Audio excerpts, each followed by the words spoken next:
It's March 5th, 1770. Boston is cold, sharp with wind, and blanketed in snow. The narrow streets echo with the sounds of horses, market stalls, and British boots. A small crowd gathers near the customs house on King Street. Words fly, ice flies, tempers flare. Then, bang! A single musket shot cracks through the winter air, followed by another and another. In the chaos, 5 colonists fall.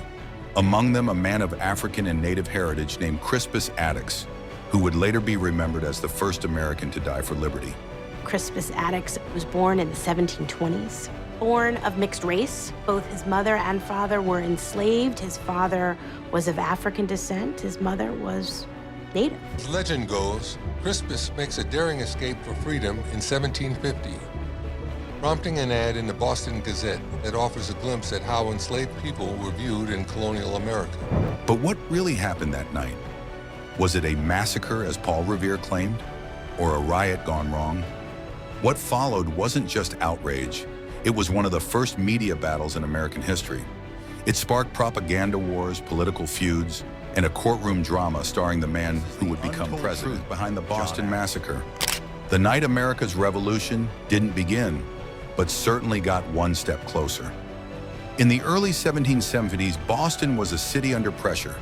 It was a vital port, full of working-class men, sailors, craftsmen, and political tensions so thick it could snap. Ever since the British Parliament began imposing taxes, the Stamp Act, then the Townshend Acts, colonists were getting angrier. They didn't vote in Parliament. They had no say, yet they were being taxed. No taxation without representation wasn't just a slogan. It was a cry of desperation from people who felt invisible in the eyes of their rulers. And Boston was the epicenter of it all. When protests turned into riots, when British tax collectors were assaulted and their homes vandalized, the British responded with force. In 1768, they sent in troops. 2,000 red-coated soldiers marched into a town of just 16,000. It felt like an invasion. And it wasn't just political. These soldiers were taking jobs, drinking in local taverns, sometimes roughing up civilians. Resentment brewed. Fights broke out in the streets. Brawls between soldiers and rope makers became common. Boston was a powder. It started with an insult. A young apprentice named Edward Garrick shouted at a British soldier, maybe about not paying a bill, maybe something worse. The soldier, Private Hugh White, snapped and hit Garrick with the butt of his musket. People noticed. A small crowd gathered, then more. Within minutes, dozens of angry Bostonians stood outside the customs house, shouting, cursing, throwing snowballs. Some threw rocks. One person hit a soldier with a club. Private White called for backup. Captain Thomas Preston arrived with 7 more soldiers, bayonets fixed, muskets loaded. They formed a line in front of the mob. Someone in the crowd rang the town bell, usually a fire alarm. More people flooded the streets thinking there was danger. They weren't wrong. Witnesses said the crowd shouted, "Fire, you bloody backs! You dare not fire!" One soldier was hit in the face with a chunk of ice. Then a musket fired. No one knows who pulled the trigger. Some say a soldier slipped. Others think someone in the crowd yelled, "Fire!" to confuse the troops. But once one shot rang out, the rest followed. Gunfire exploded. Smoke filled the air. When it cleared, 5 men lay bleeding in the snow. Among them, Crispus Attucks, a dock worker of African and Native American descent. Samuel Gray, a rope maker. James Caldwell, Samuel Maverick, and Patrick Carr, each struck down in the confusion. The crowd screamed in horror. The soldiers were stunned. Captain Preston and his men were immediately arrested, but the damage had been done, not just in blood, but in what came next. Before the bodies were even buried, Paul Revere was carving a piece of American history. His famous engraving, titled "The Bloody Massacre Perpetrated in King Street," shows a firing line of British soldiers, calmly shooting down helpless colonists. It's powerful, iconic, and not entirely accurate. It shows a peaceful crowd. In truth, the crowd was hostile. It shows Captain Preston giving the order to fire. The racial identity of Crispus Attucks. It makes the soldiers look like merciless executioners.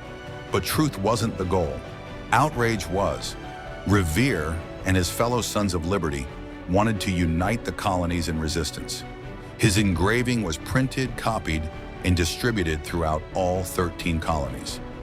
In a time before TV, before social media, images mattered, and Revere's image turned a violent clash into a symbol of tyranny. And then came the twist. Someone had to defend the soldiers in court. John Adams, lawyer, patriot, future president, stepped forward, and he shocked everyone by defending the enemy. Why? Because Adams believed that justice mattered more than politics. He wrote, "Facts are stubborn things," and he wanted those facts heard. The courtroom was packed. The city were provoked, surrounded, assaulted, and terrified. He pointed out that only 2 men had fired directly into the crowd, that 1 soldier was struck before firing, and he made the crowd reel. He didn't paint the colonists as saints. He called them a motley rabble of saucy boys, Negroes and mulattoes, Irish teagues and outlandish jacktars. It worked. 6 of the 8 soldiers were acquitted. 2 were convicted, but only of manslaughter. Their punishment? A brand on the thumb. No jail time. Adams paid a price. His reputation took a hit, but years later he called it one of the best services I ever rendered my country. Because justice was served even for those America would later fight. But the story didn't end in the courtroom. Boston was still tense, and the deaths haunted the city. The 5 victims were buried in a single grave, side by side, as thousands of Bostonians marched in a funeral procession that turned into a quiet but powerful protest. Every year after, for more than a decade, Boston held a remembrance of the event. Massacre Day, not the 4th of July, was the holiday that kept the revolutionary fire burning. It was the moment people could point to and say, "Look to the reaction." To us. Fearing more unrest, they pulled troops out of the city. For now, Boston was quieter, but the damage to British authority was already done. Even King George reportedly said that the Sons of Liberty were using the massacre to drive a wedge between Britain and the colonies. He wasn't wrong, because Revere's print had done something radical. It made the British soldier the symbol of tyranny, and the American citizen, the rebel, the protester, the rioter, into a martyr. It wasn't truth, it was storytelling, and it worked. The Boston Massacre became the first major symbol of American resistance, a spark in the dry brush, and the fire would keep growing. 5 years later, in 1775, the first shots of the American Revolution would be fired at Lexington and Concord, and many in the colonies would remember what happened on that snowy March night and how easily it could happen again. But history isn't always simple. The Boston Massacre was messy, complicated, human, and it left behind contradictions that Americans would wrestle. The first to die, a Black and Native American man standing at the front of the crowd. For decades, his role was erased. He wasn't even named in early versions of the story, but in time, the truth resurfaced, and Attucks became an American icon, not just for being first, but for standing up in a moment of resistance. And what about John Adams? He would later help write the Declaration of Independence. He would become president, but he never apologized for defending the British that night, because he believed America had to stand for law, even when the law was unpopular. And Revere, his propaganda worked better than he could have imagined. His print is still taught in classrooms, still shown in history books, a carefully constructed image that helped ignite a revolution. In the end, the Boston Massacre was more than a tragedy. It was a lesson in the power of fear, the power of media, the danger of mobs, the cost of empire, and the way one snowy night, just a few minutes long, changed the course of history.